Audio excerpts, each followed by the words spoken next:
Kata para ulama dalam bab mimpi, siapapun yang mimpi hewan-hewan yang 7 ini, ular, kalajengking, raja wali, gagak, tikus, kemudian anjing buas dan cecak. Ya. Berarti menandakan ada orang-orang yang buruk yang sedang mendekati dia. Seperti disebutkan oleh Ibnu Sirin rahimahullah, orang mimpi digigit tikus atau didekati tikus atau kalajengking atau ular, ini berarti ada penjahat atau orang-orang fasik, lawan jenis yang buruk yang mau mendekati dia. Termasuk kalau orang istikharah, minta petunjuk kalau dia mau menikah lalu dia mimpi salah satu hewan ini, berarti yang jadi calonnya kemungkinan punya makna ke sana. Ini dijelaskan oleh Ibnu Sirin rahimahullah dalam Ta'wil Mimpi atau masalah ta'wil mimpi, karena hewan-hewannya disuruh bunuh. Ya, disuruh bunuh. Seringkali juga orang kalau kena sihir, mimpinya pasti salah satu dari 7 hewan ini. Dia mimpi kalajengking kah, dia mimpi ular kah, dan seterusnya. Hadis 601 menyebutkan tentang hewan-hewan yang boleh dibunuh, baik sedang ihram atau tidak sedang ihram, baik di wilayah haram atau di wilayah halal. Wilayah haram kayak Mekah sama Madinah.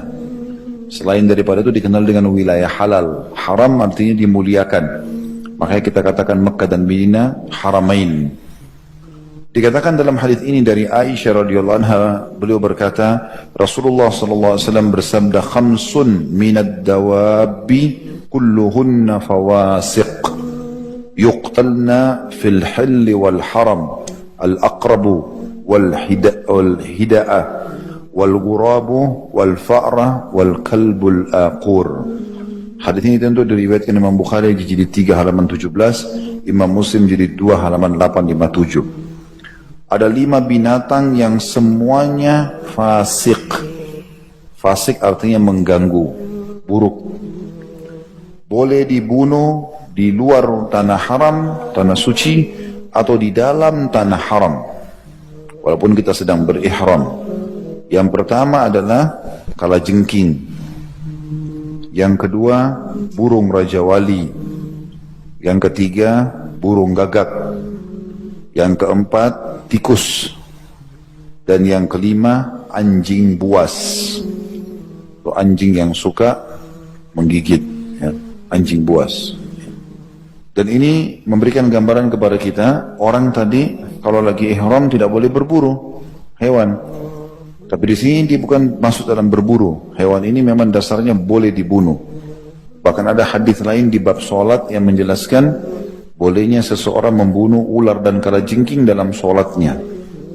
Kata Nabi SAW, 2 hewan yang membinasakan, bunuhlah walaupun kalian sedang dalam keadaan solat, ular dan kalajengking. Hadis 602 dari Ibnu Abbas radhiyallahu anhuma, anna Nabi sallallahu alaihi wasallam ihtajama wa huwa muhrim, bahwasanya Nabi sallallahu alaihi wasallam berbekam dalam keadaan beliau berihram. Hadis ini riwayat Bukhari dan Imam Muslim. Imam Bukhari menyebutkan di jilid 2 halaman 19, Imam Muslim jilid 2 862. Tentu ini hadis 601 tentang hewan yang boleh dibunuh. Kita tidak banyak merincikan, ya.